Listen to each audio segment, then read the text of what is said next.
All right, let's talk about food webs. All right, everybody, let's start talking about this food web here. All right, so a food web shows all of the interconnected relationships between a whole bunch of populations of organisms that are interacting with each other. So each of these are members of a separate species, and there's a population of them.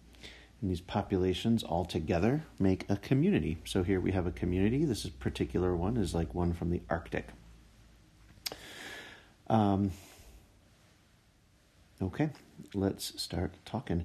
So all of these species here, these are individual species because they can mate with each other and have fertile offspring. But each of these species is either what we call an autotroph or a heterotroph. Now, troph means to feed. Troph means to feed, so something that's an autotroph can make its own food, but something that is a heterotroph needs to get its food from someplace else. That's how they get their nutrition. Instead of calling it food, we're going to call it nutrition here. So these make their own nutrients, and these have to get their nutrients from another source. So the obvious one right here is the algae. These are definitely autotrophs because they produce their own food or nutrition through photosynthesis. Most plants and algae are autotrophs. Some are both, but not many of them. And these obtain inorganic nutrients from their surroundings or from the soil. Inorganic means that they're not carbon-based nutrients. So those are things like carbon dioxide, which is the one exception to organic things, nitrogen, maybe ammonia, which is NH3, different kinds of phosphoruses, and all that kind of stuff. So it gets them from their surroundings.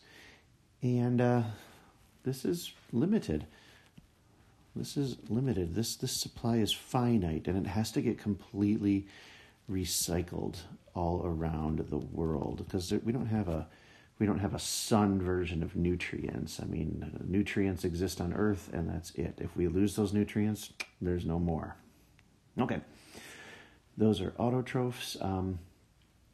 Anything that does photosynthesis is called a photoautotroph. There are some things like bacteria that live near volcanic vents way under the ocean that get their inorganic nutrients from their surroundings, but they don't use the sun to make nutrition for themselves. And those are called chemoautotrophs because they kind of use just a bunch of chemicals. Autotrophs. They just use the chemicals that surround them. All right, so the rest of these guys here are all heterotrophs. Which means they have to obtain their nutrients in a different way. Another name for a heterotroph is a consumer. And these particular consumers get their nutrients by ingesting other living organisms. So they ingest other living organisms. Now there's a couple exceptions to this. There is another kind of species called a detritivore that is not pictured here. These are things that get their inorganic nutrients from detritus or waste. So these are more commonly known as scavengers, and they internally digest them. So detritus means waste. That's what a detritivore is. We don't have any examples of detritivores up here in this food web or this food chain. There's another kind of interesting heterotroph called a saprotroph. Okay, a saprotroph. These are also heterotrophs because they get their nutrients from something else. But in particular, these get their nutrients from dead organisms. But instead of internal digestion, they do external digestion, which means they secrete something to their surroundings, which breaks the stuff down, and then they absorb that. Okay? So these three organisms up here are all consumers. We call this kind here the primary consumer. Another way to write primary is a 1 with a degree sign next to it. This one here is a secondary consumer. And this one here is a tertiary consumer. Primary consumers consume producers.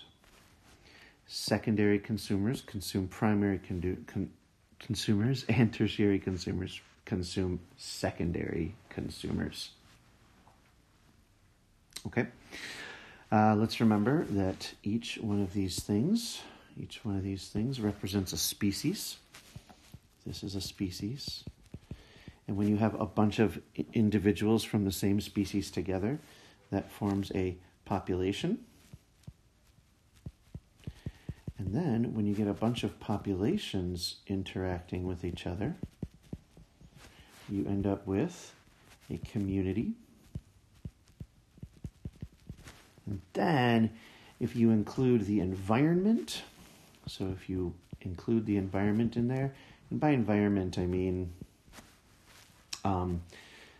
temperature, precipitation, water, things like that, you end up with what we call an ecosystem. Now, the ecosystem isn't shown here in our food web. And let's also remember from today's activity that these arrows represent the direction of energy flow. Okay? All right, let me check out my notes here. I believe that we've got everything all set. What we're going to address next is the fact that it's really incredibly important that we have a sun providing a constant source of energy coming in here. Because energy is not like nutrients. We can't recycle it. Every one of these things loses all kinds of energy along the way, which is why we don't have flocks of eagles flying around, and we don't have herds of lions roaming around, because these things, there's just not enough energy in an ecosystem to support all of this. Because every time energy flows from one organism to another along a food chain, we actually lose a whole lot of it. And we're going to do an activity to kind of support that concept right there. But the big takeaway from here, aside from this vocab like heterotrophs, consumer, detritivore, saprotroph, autotrophs, producers. I didn't write producers up here. Let's do that. Photoautotroph, chemoautotroph, inorganic nutrients, and things like that. Aside from all of those, the big takeaway from this activity is that we need a constant source of energy coming in, and we need to recycle all of our nutrients throughout all of our interactions. Okay, that's it. Don't forget to like and subscribe.